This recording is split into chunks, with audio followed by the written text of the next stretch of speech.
Paano nga ba nasayang ang pinaghirapan ni Antonio Margarito matapos itong mahuling ng daraya? Ang dating pinakamagaling at kinakatakutan na boxer sa welterweight division ay ngayon ay naging katatawanan na lang. Taong 2005 hanggang 2008 ay isa si Antonio Margarito sa hari ng welterweight division.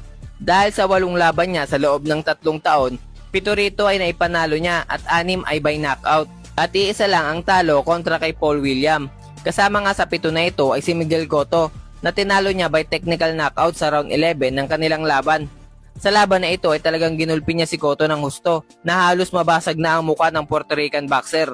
Dahil sa panalo na ito ni Margarito kay Cotto ay napakaraming mga boxing fans ang humanga sa pambato ng Mexico. Dahil si Miguel Cotto ang isa sa pinakamagaling na boxer sa panahon na iyon. Matapos nga ang impresibong panalo ni Margarito kontra kay Cotto, taong 2009 nakatakdang labanan ni Antonio Margarito itong si Shane Mosley. Underdog si Shane Mosley dito dahil tinalo na ito ni Miguel Cotto na tinalo naman ni Margarito.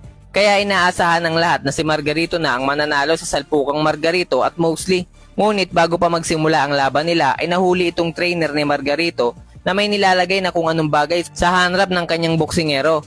At basa din ang pads na ilalagay nila dito. Nahuli mismo ito ng trainer ni Shane Mosley. Agad-agad naman nagreklamo ang kampo ni Shane Mosley at inutusan itong kampo ni Margarito na ulitin ang paghanrap at kinumpiska din ang unang hanrap na ginamit ni Margarito upang gawing ebidensya. Sa laban nga na ito ay nanalo si Shane Mosley taliwas sa inaasahan ng lahat na matatalo ito. Ginulpi ito ni Shane Mosley hanggang sa itigil ng referee ang laban sa round 9. Matapos nga ang nasabing laban ni Margarito at Mosley, agad na pinag-usapan ang nahuling kakaibang bagay na inilagay sa hanrap ni Margarito. Umabot pa nga ito ng korte at dito nga napag-alaman ang nilagay na bagay sa kamao ni Margarito ay tinatawag na gypsum. Isa itong uri ng powder na nagiging plaster pag ito ay nababasa ng pawis o tubig. Dahil sa nangyari na ito ay nasuspindi si Margarito at ang kanyang trainer sa loob ng 16 months. Pero belta ng kampo ni Margarito, nagkamali lang di umano sila ng paglalagay ng handrap. At ayon na mismo kay Margarito, hindi niya alam kung ano ang inilagay sa kamao niya na hindi naman pinaniwalaan ng mga boxing fans,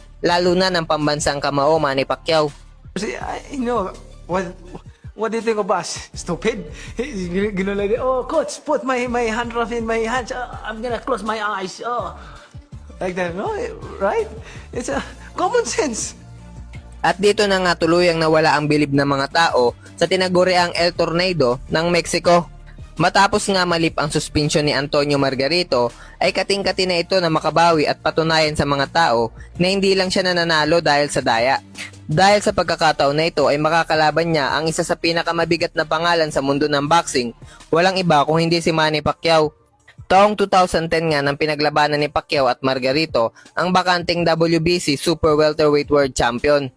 Ito na nga ang inaantay na pagkakataon ni Margarito upang patunayan ulit ang kanyang sarili. Ngunit iba ang nangyari dahil sa loob ng 12 rounds ng laban nila ni Manny Pacquiao ay naging punching bag lang ito sa ibabaw ng lona. At halos sumabog na nga ang mata ni Margarito dahil sa dami ng suntok na natamo niya. At dito na nga naging ganap na 8th Division Champion si Manny Pacquiao. Ngunit hindi pa rin sumuko si Antonio Margarito at gusto niya talagang patunayan ang kanyang sarili. Taong 2011, isang taon matapos siyang talunin ni Manny Pacquiao, ay muli silang maglalaban ng tinalo niya na si Miguel Cotto, na pinaghihinalaan na dinaya niya rin kaya siya nanalo. Sa unang laban nila, harap-harapan niyang ipinakita ni Miguel Cotto ang pruweba ng pandaraya ni Antonio Margarito. Nang ipakita niya ang litrato na nagpapakita ng punit na hanrap ni Antonio Margarito na imposible daw mangyari dahil nakasuot sila ng gloves. Sa ikalawa nilang paghaharap ay matinding trash talkan ang nangyari. Sa unang round ng kanilang laban ay naging maingat itong si Miguel Cotto at dito mo makikita na kayang tanggapin ni Miguel Cotto ang mga suntok ni Margarito na hindi makikita sa unang laban nila.